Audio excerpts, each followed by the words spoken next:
Greetings, members, one and all of the Salivation Nation. Have we finally seen the bottom for gold? Let's explore.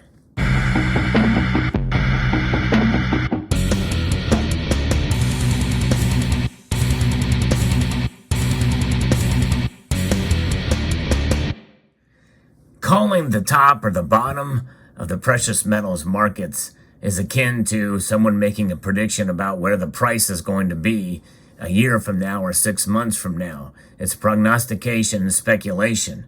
No one really knows. All we have is just the examples of the patterns of the past, and that's essentially what technical analysis is. We're going to talk about that in this video, not necessarily the technical aspect of what gold has been doing over the last 10 years or 5 years or 12 months, but talking about how those predictions come to be and what this latest prediction is, basically calling the bottom for gold. Now, I tend to kind of doubt that we're at a bottom, mainly because of my view, which is not a technical analysis point of view, but the fact that gold fairly recently, within the last 2 years, I believe at least 2 times, maybe 3, has actually touched the top price in nominal dollars. In other words, we've seen it higher in nominal dollars over the past 2 years than we have seen. Silver has gotten nowhere near that. So in other words, there is more room for gold to fall in price, because even though it is up, it is down from where it was several months ago. It has a long way to go back down to where it was before the pandemic, and but it has room to move up as well too. But there is some analysis here, and it's actually from a technical chartist that has been talked about here, or exposed by Jim Cramer. He's talked about it, and this is chart analysis from Larry Williams, who says that we have seen the bottom for gold based off of these charts. And Cramer goes on to say that he has called the bottom accurately for a number of times, and they compare gold with the dollar and with oil.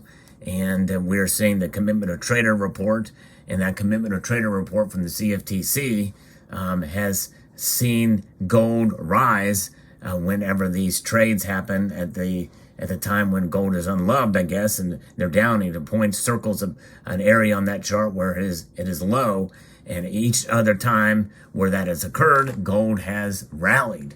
And so we very well may be at the bottom, according to Cramer and Larry Williams. And I like to take a little bit of a contrarian point of view, and I'm kind of sticking with what my feelings are. And again, I could be wrong. I don't know as much about these types of things as Cramer does, or Larry Williams, obviously. But my feeling is that given where the dollar is, and the dollar strength, I think, really does play a huge role, and also sentiment and emotion. And you cannot predict emotion. And believe you me, there's times where the stock market certainly does need a little bit of a shot of Ritalin from time to time. It does react emotionally and irrationally, and it's very difficult to predict the rationale of an irrational entity, which is what the stock market, I believe, is. And this is one of the reasons why we accumulate gold, because it is the ultimate safe haven. And even though its price action, many of us feel right now, is somewhat irrational, but in the long haul, gold does what it has always done for thousands of years, and that is the most important thing to consider here, is that gold is the ultimate safe haven. It cannot be altered in and of its physical properties by any stretch, either from the environment or the markets. It is what it is. It has always been a safe haven and a store of value. But many times, as we have seen through history, it does not react immediately in tandem with inflation.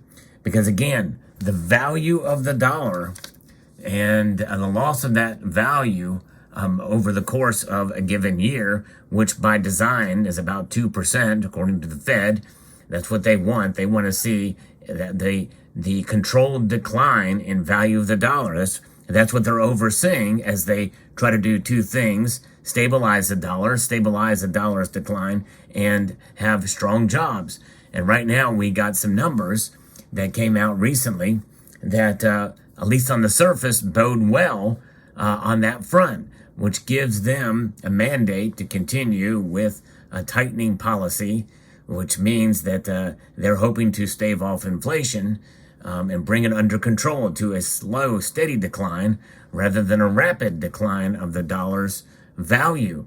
But the strength of the dollar is something that is a force to be reckoned with, at least right now, in terms of its strength compared to other currencies, especially those measured by the International Monetary Fund, that breadbasket of currencies, 6 other currencies. And so that is what is keeping gold down. And I believe there's more room to move to the downside. And really, in a sense, I don't know that, yes, sometimes you can track oil along with gold to see what happens, but there's been times that they kind of worked up with the opposite of each other. And until we see a strong competitor to the dollar, which some feel very well could be something that the BRICS nations are thinking about doing, making their own type of euro or a reserve currency to compete with the dollar. Until we see something like that, I believe it's going to be quite a while before we see gold really rally, at least to get back up to the levels that we have seen in the recent past few years. But nonetheless, according to their analysis and the charts, we are at the bottom. My feeling is that the bottom is coming later on this year. Perhaps we may see the gold and silver plunge, and this might be a buying opportunity. Now, should you wait to buy gold based off of what I'm saying? No. Do not take my word for anything. This is my feeling. In fact, I'll go ahead and just say it right here, that my feeling is based more on gut than technical analysis. In fact, I know Jim Cramer was wrong in his analysis in 2007, 2008. I don't think there's been any professional that has ever been right 100% of the time. But there has been some times where I've been correct too on things. But even as such, even if I had a perfect track record, it does not matter. You should not make any decisions whether to buy or not to buy based off of my analysis. Do your own due diligence and research. I do like to feel that I am somewhat up on the markets and have a somewhat of a pulse on where and what has happened. I've done some analysis on my own, but it's not professional by any stretch of the imagination. But notwithstanding, how should you time your buys based off of what, like I'm talking about in this video, or even in the last video where I talked about how we should be ready for prices to plunge? And that is because of what I referred to with the dollar. The dollar is that force to be reckoned with. And we hate that as precious metals enthusiasts and accumulators to preserve our wealth, because we're doing this in a fight against that, which we can't live without, that dollar. But this is something to have gold, especially gold, as a stable store of wealth in your possession. And my feeling is buying it, especially gold. And again, I'm not against any other investment class or hedge out there, which, by the way, includes silver.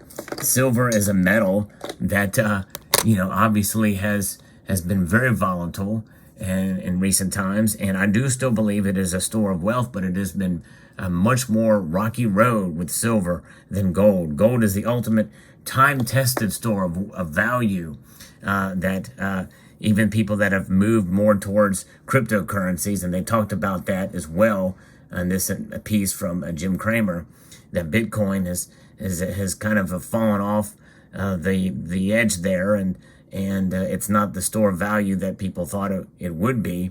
There's not a lot of hype there as there used to be. But with gold, it's kind of been somewhat of the unloved metal among those who want an alternative form of investment or hedge out there. But nonetheless, I believe gold is a metal that should be looked at not as an investment, but as a store of wealth preservation, a store of value. Value is something that should be looked at more so than price whenever you accumulate gold. You accumulate gold based off of the weight. You have to think about it in terms of ounces. When you think about gold in terms of ounces, that gives you a bit of a little bit of a paradigm shift way of thinking when you hold gold and you look at it in your hand, because this ounce of gold could have been bought for about $2,000 based off of a spot price of $2,000 or $1,600. It's a $400 difference. Just in that little hypothetical situation there between the two, it's still an ounce of gold, an ounce of pure gold in your hand. And that $400 difference from whatever two time periods that was made to the upside or downside, to your favor or against your favor, depending on when you purchased it, well, it's in your hand. It is something that will prove itself over time. And it's a metal that you don't just buy and sell the next day or the next week or the next month or really even the next year. You need to buy it with the intention on holding it, which is why I'm more of one of those here in this community that encourages folks to buy and hold. It's better for you to buy and hold a little bit of gold than to buy a bunch of gold and sell it for a loss the next day or month. So think about that and be careful and cautious about your purchases. I always tell people, again, where are we at with the bottom? I don't think we're there yet. And we may see the prices go up very, very soon, but I think they'll probably go back down again as we head into the fall. Now, what happens in the fall may be a different thing. I think we're going to have to wait and see what the Fed does in September. I believe they may do another 3/4 point rate hike based off the latest employment numbers that they perceive means that the economy is not in bad shape.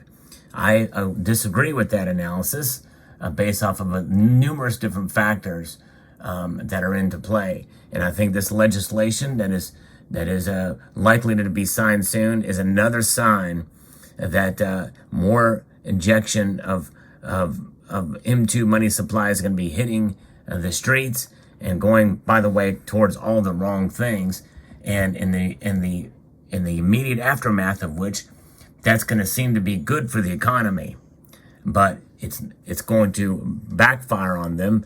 But it may not come until a year or so later when they start implementing these programs and the like.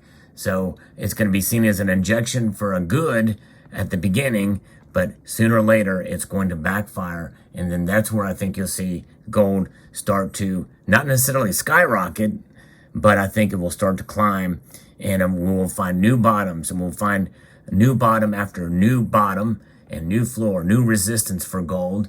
And that's kind of how we want to see the price rise. We want to see it get to a point where no one can conceive of right now under $1,000 gold. And probably it's not going to be very long where people won't be able to conceive of under $1,500 gold.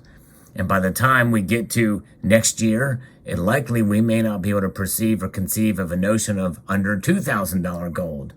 So that's kind of what my mode of thinking is for it. Let me know what your thoughts are in the comment section below. Hope you found this video useful and insightful. I'd like to extend a multitude of gratitude to you all for taking the time to watch, and to encourage you to please rate, share, comment, and subscribe.